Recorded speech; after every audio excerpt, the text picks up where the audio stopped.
ഈ പാട്ട് എനിക്ക് ഒത്തിരി ഇഷ്ടമുള്ളൊരു പാട്ടാണ്. കുറച്ച് വർഷങ്ങൾക്ക് മുമ്പേ എൻ്റെ മകള്, ഞാൻ റീസെന്റ് ഒരു ഇന്റർവ്യൂവിൽ ഇങ്ങനെ പറഞ്ഞു, എൻ്റെ മകള് പ്രീ സ്കൂളിലേക്ക് ആദ്യം ഞാൻ അവളെ കൊണ്ടാക്കിയപ്പോൾ, കുഞ്ഞുങ്ങളെ നമ്മൾ ആദ്യം സ്കൂളിൽ കൊണ്ടാക്കുമ്പം ഇവര് കരയും, ഇവരവിടെ നിൽക്കത്തില്ല.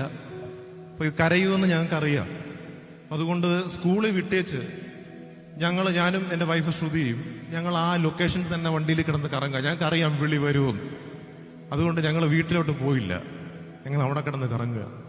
9:30 കൊണ്ടാക്കി 10:30 സ്കൂളിൽ നിന്ന് വിളി വന്നു, കുഞ്ഞ് കരയുക, വിളിച്ചോണ്ട് പോക്കോളാൻ പറഞ്ഞു.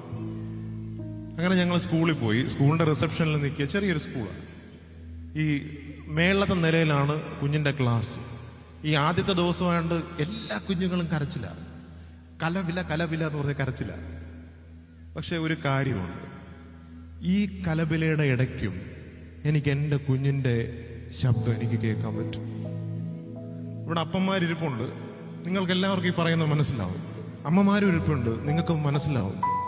എത്ര 1000 കുഞ്ഞുങ്ങൾ ഒരുമിച്ച് കരഞ്ഞാലും എൻ്റെ സ്വന്തം കുഞ്ഞ് കരയുന്ന ശബ്ദം കേൾക്കാൻ എനിക്ക് കഴിയും. ബിക്കോസ് ഞാൻ അവൻ്റെ അപ്പനാണ്, അല്ലെങ്കിൽ ഞാൻ അവൻ്റെ അമ്മയാണ്. മനുഷ്യനായ എനിക്കിത് പറ്റുമെങ്കിൽ സ്വർഗസ്ഥനായ എൻ്റെ പിതാവിന് ഇത് പറ്റത്തില്ലേ? ഈ പാട്ടിലെ ഒരു വരി ഇതാണ്: 700 കോടി ജനം ഉലകിലുണ്ട്, അതിലേറെ ദൂതഗണം ഉയരെയുണ്ട്.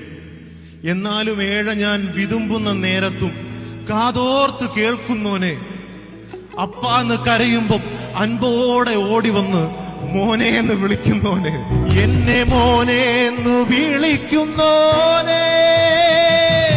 അപ്പായുള്ള വീട്ടിൽ സന്തോഷമുണ്ട്, ആനന്ദത്തിൻ പരിപൂർണതയുണ്ട്.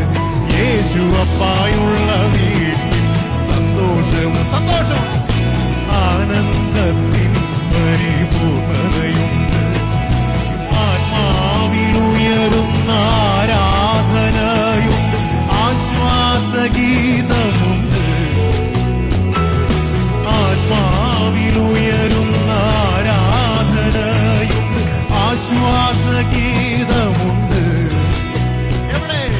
ഉല്ലാസഘോഷമുണ്ട്. അപ്പായുള്ള വീട്ടിൽ സന്തോഷമുണ്ട്, ആനന്ദത്തിന്റെ പരിപൂർണതയുണ്ട്, ആത്മാവിൽ ഉയരുന്ന ആരാധനയുണ്ട്, ആശ്വാസഗീതമുണ്ട്.